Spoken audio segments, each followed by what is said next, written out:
Hello student, welcome online classes कक्षा 12 राजनीति विज्ञान में। आज हम बेहद इम्पोर्टेंट टॉपिक की बात करने वाले हैं और आज का टॉपिक है पहले पड़ोस की नीति।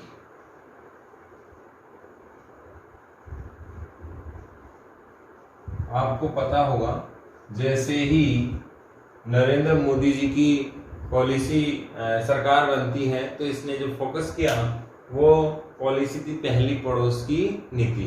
यानी कि हम सबसे पहले हमारे पड़ोसियों को साथ लेकर आगे बढ़ेंगे, बाद में अन्य सोर्सों पे हम लोग ध्यान देंगे। पड़ोस का डेवलपमेंट होना बहुत जरूरी है, इस बात पर हमने बहुत ज्यादा जोर दिया है। इसका मुख्य कारण है आपको जरा समझना चाहिए। जैसे मान लीजिए ये हमारा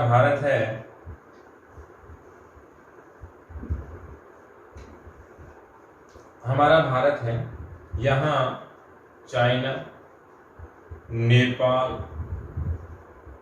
भूटान, म्यांमार, बांग्ला, श्रीलंका और पाकिस्तान। इसके बाद ये अफगान, मालदीव,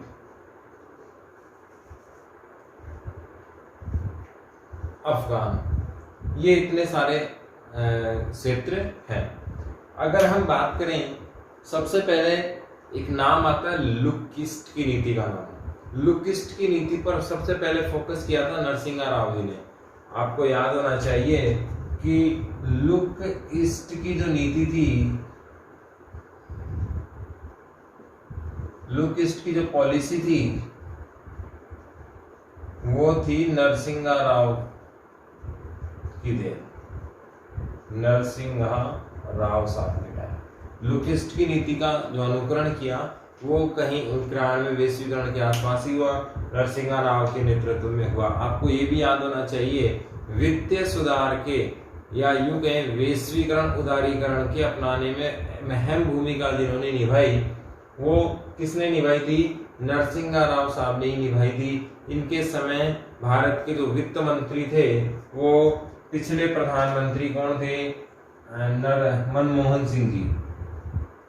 मनमोहन सिंह जी ये उस समय क्या थे? फाइनेंस मिनिस्टर थे, वित्त मंत्री थे।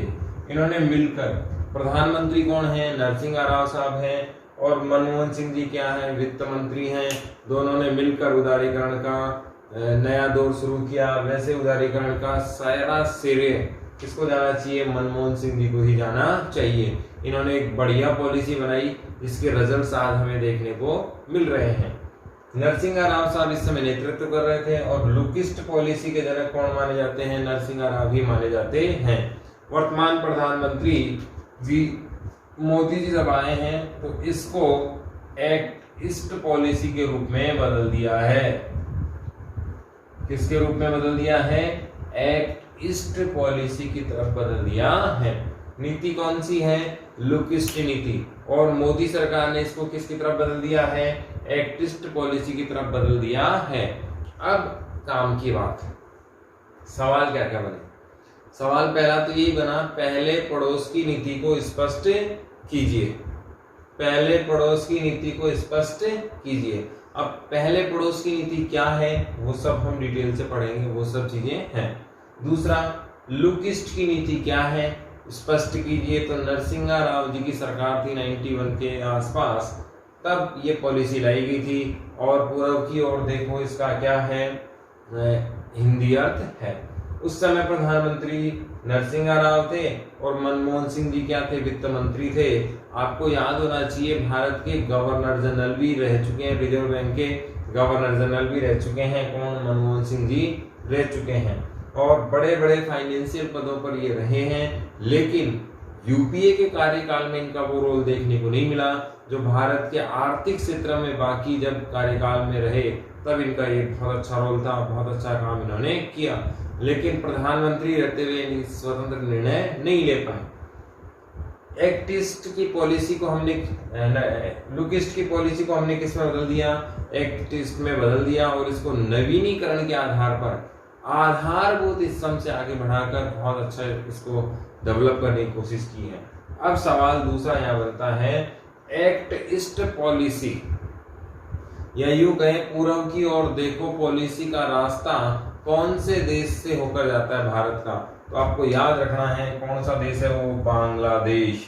बांग्लादेश के रास्ते से ही हम कहाँ देख सकते हैं, पूर्व की ओर देख सकते हैं। यानी कि जो पहली सीढ़ी है, पहला जो रास्ता है वो कौन सा देश है, बांग्लादेश है। आपको याद रखना है कि पूर्व की ओर देखो की नीति का रास्ता भारत का जो रास्ता है, भारत का जो प्रोग्रेस रिपोर्ट होना है, भारत की जो रनिंग स्टार्ट होनी है वो कहाँ से होनी है, बांग्लादेश से होनी है। बहुत इंपॉर्टेंट सवाल है, आपको याद रखना है कि भारत की पूर्व की ओर देखो की नीति का प्रारंभिक रास्ता कहाँ से होता है या कौन से देश से होकर गुजरता है, तो कौन से देश से, बांग्लादेश से होकर गुजरता है।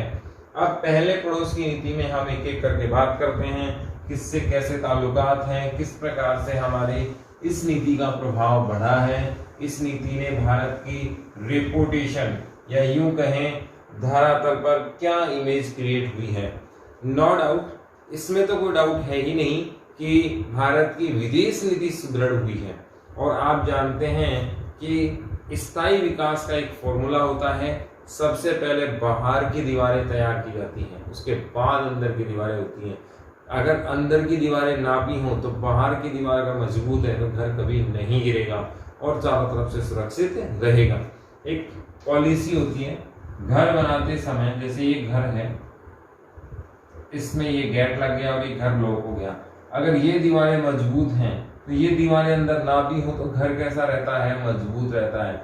इसीलिए सबसे इंपॉर्टेंट चीज क्या है किसी भी देश के लिए, विदेश नीति है। यानी कि उसकी सीमाएं बहुत ज्यादा सुरक्षित होनी चाहिए, बाहरी संबंध बहुत मजबूत होने चाहिए। जब बाहर आपका रेपुटेशन बन गया तो अंदर रेपुटेशन बनाने में आपको दिक्कत नहीं आएगी, क्योंकि यहाँ से बहुत सारी मदद मिलेंगी। जब विवाद होंगे तो विदेश आपके साथ खड़े होंगे, पड़ोसी आपके साथ खड़े होंगे और बहुत अच्छा नेतृत्व आपका हो जाएगा। तो आंतरिक समस्याएं बहुत आसानी से आप सॉर्ट आउट कर सकते हैं।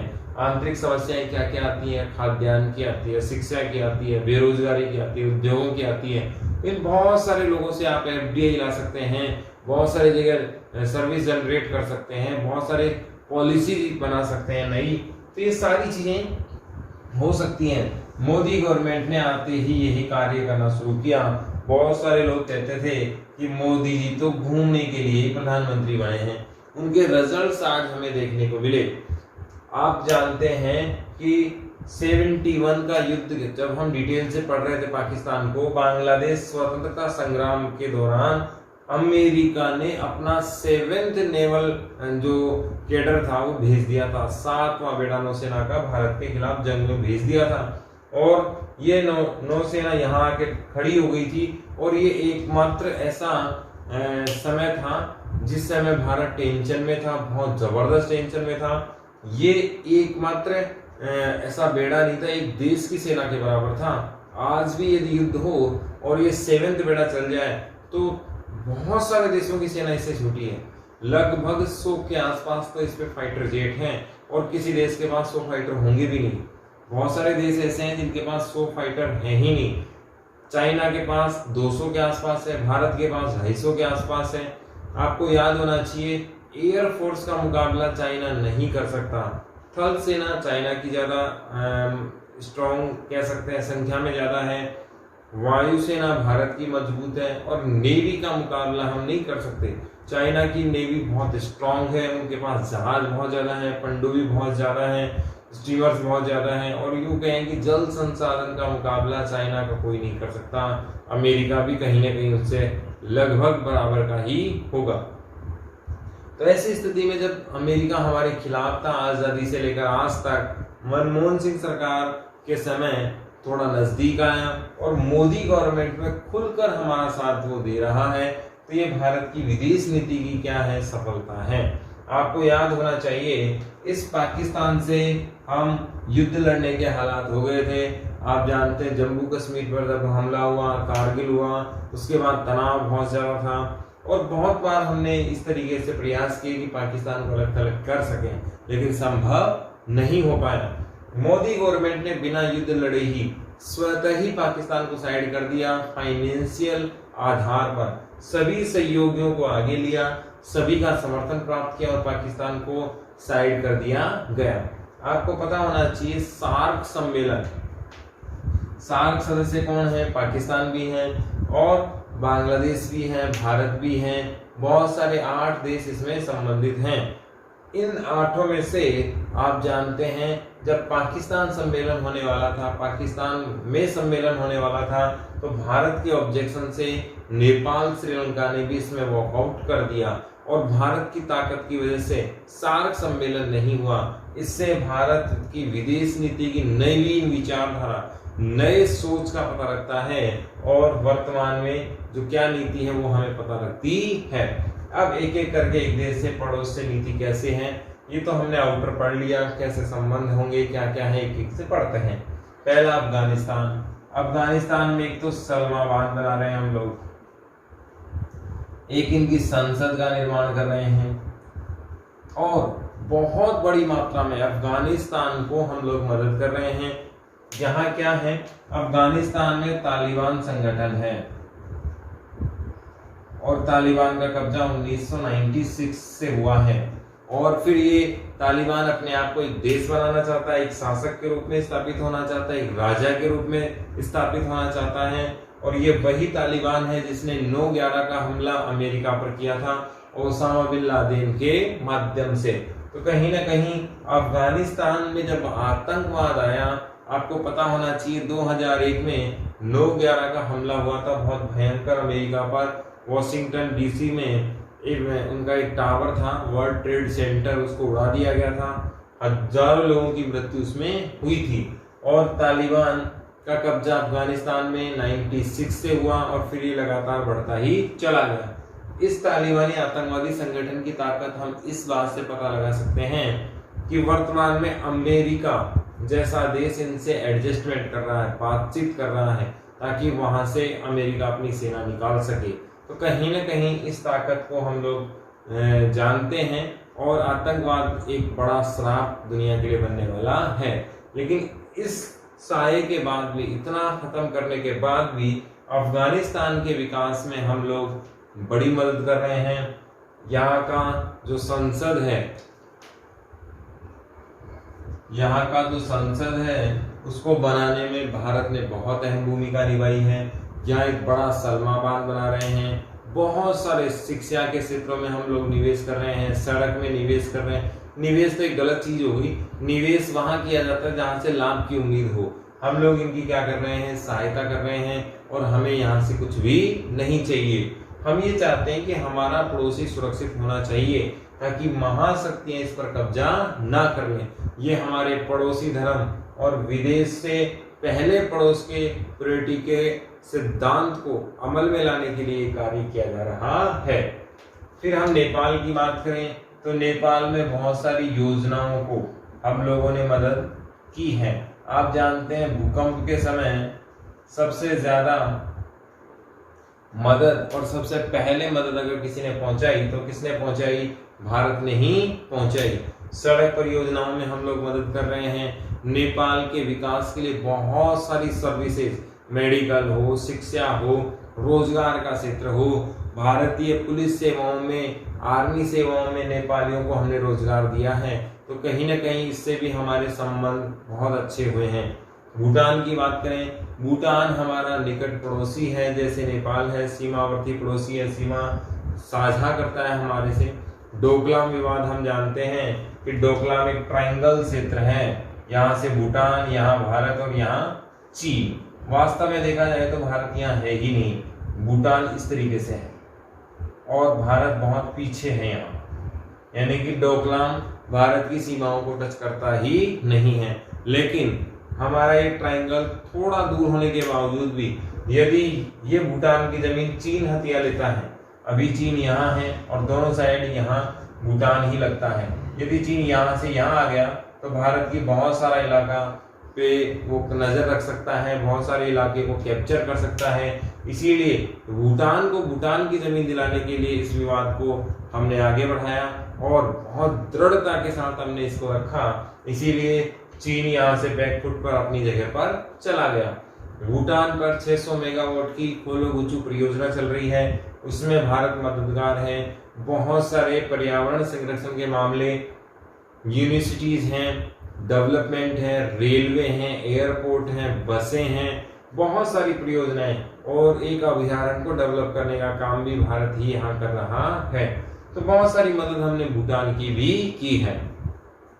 इसके बाद म्यांमार की बात करें तो म्यांमार चीन के निकटवर्ती ज्यादा है और यहाँ की जो लीडर हैं उनका नाम है आन सू की, और इन्होंने एक लंबा संघर्ष देखा है। इसके बाद ये प्रेसिडेंट बनी और उसके बाद लगातार इनका जो नेतृत्व है वो कहीं ना कहीं म्यांमार को चीन की तरफ लेके जा रहा है, कम्युनिस्टों के शासन में लेके जा रहा है। म्यांमार दोनों देश चीन और भारत के साथ साझा सीमाएं करता है और आपको ध्यान होना चाहिए इस क्षेत्र में आतंक फैलाने का काम किसकी धरती से हो रहा है? म्यांमार की धरती से हो रहा है। हमने कई बार सर्जिकल स्ट्राइक की। ये क्षेत्र बड़ा विषमकारी है, भारत के लिए दुर्गम स्थल है क्योंकि यहाँ पहाड़ी क्षेत्र है, बहुत ज्यादा विषमकारी परिस्थितियां हैं और बहुत घना जंगल यहाँ पाया जाता है, यहाँ से लेकर बांग्लादेश बॉर्डर तक। तो इन पहाड़ियों में, विषमकारी जंगलों में सर्जिकल स्ट्राइक करना, एयर स्ट्राइक करना बहुत दुर्गम होता है और घने जंगल में दुश्मन को पहचानना वो उससे भी ज्यादा खतरनाक होता है। बांग्लादेश से हम लोगों ने 162 गलियारों का विवाद अभी सॉर्ट आउट किया है। बहुत सारी नदी, जिसमें गंगा नदी विवाद है, उसको भी हमने सुलझाने के कगार पर लिया है। बिजली विवाद है, इसको भी हम लोगों ने बांटा है। बांग्लादेश से सीमा का विवाद है, उस पर भी हमने फोकस किया है। BSF बॉर्डर सुरक्षा फोर्स भी बांग्लादेश को कहीं ना कहीं मदद पहुंचाती है, यानी कि हमारा जो बॉर्डर है बांग्लादेश के साथ, उससे बांग्लादेश में आने वाले बहुत सारे आतंकवादी हैं उनको हमने रोका है। हमारे म्यांमार के क्षेत्रों से या यूं कहें उल्फा वाले जो आतंकी हैं उनको भी हमने बांग्लादेश में जाने से रोका है। कुल मिला के बांग्लादेश की सहायता भारत ने बहुत जबरदस्त तरीके से की है। अंतर्राष्ट्रीय धरातल पर बांग्लादेश की बात उठाने में हमने बहुत मदद की है। नेपाल हो, भूटान हो, इनका सहयोग भी अंतर्राष्ट्रीय धरातल पर हमने बहुत जबरदस्त तरीके से किया है। या यूं कहें बांग्लादेश का एक बहुत प्रमुख साथी भारत बनकर उभरा है। आपको याद होगा यहाँ की प्रमुख लीडर हैं शेख हसीना जी।